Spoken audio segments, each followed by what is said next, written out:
Good afternoon, my American family. Who's ready for change? Who wants to make America 2008 again? Well, my name is Stephanie Fessler, and I'm your presidential candidate for 2020. Today in my speech, I will be addressing the three main issues that affect all Americans. These issues are very easy to remember. RIP. Reparations, immigration, police. See, my job will be to protect all people and to provide jobs to the jobless and homes to the homeless. Now, let's say if you were wronged, you would expect an apology, right? Well, this brings me to my first issue of reparations for slavery. According to an article in PBS, General Sherman issued a special field order and it was approved by President Abraham Lincoln. This order, better known today as the H.R. 40 bill, it was a plan to help thousands of newly freed slaves to become functioning members of society. Now, this is not the first time America has granted reparations to a group of people who have been discriminated against. For example, Jewish victims of the Holocaust, Native Americans for their tribes and lost territories, and Japanese Americans for internment camps. To solve this issue of reparations for slavery, I will enforce the H.R. 40 bill, provide free education, fair housing opportunities, and finally, I will rename the Edmund Pettus Bridge to the John Lewis Bridge. Now, Donald Trump is best known for the words, "Lock her up." But I will be the president known for the words, "Tear it down." Which leads me to my second issue of immigration. Immigration is currently being handled so poorly, they're building a wall, locking children in cages, and other cruel tactics. According to the Washington Post in an interview on Fox News with Donald Trump, he says, the Mexican government is forcing their most unwanted people into the United States. They are, in many cases, criminals, drug dealers, and rapists.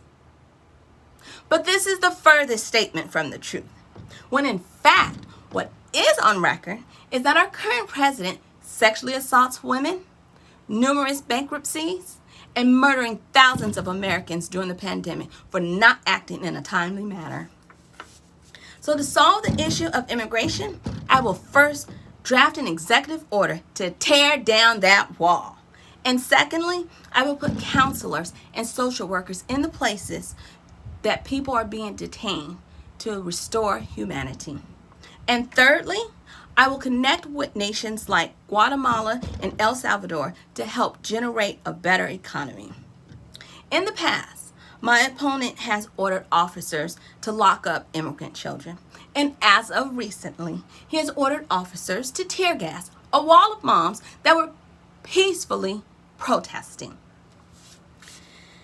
Now, I don't know why Donald has a fascination with walls, but I'm sure he'll tweet about it later. But this brings me to my third and final issue of police. For many years, police brutality has been an overlooked issue in America. According to CNN, many trade jobs require more hours of training to get a license than it takes to get a police badge. So you train more hours to become a barber than you do a police officer. So to solve this issue of police brutality, I will significantly increase the hours of training.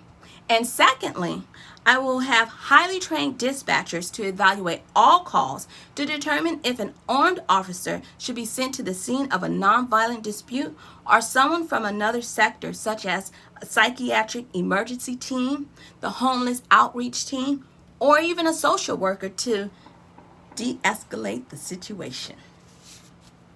Now, to conclude my speech on why I am the best president candidate to make changes to the three main issues that affect millions of Americans.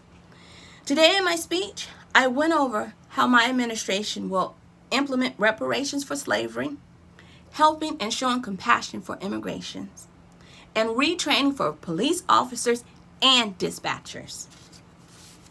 America is a magical place. It's a place of freedom, opportunity, and hope. And I do believe there are better days to come with me as your United States president. This is an opportunity to expand diversity and to change the faces of what leaders look like in America. Now vote for change by voting for Stephanie Fessler. Thank you.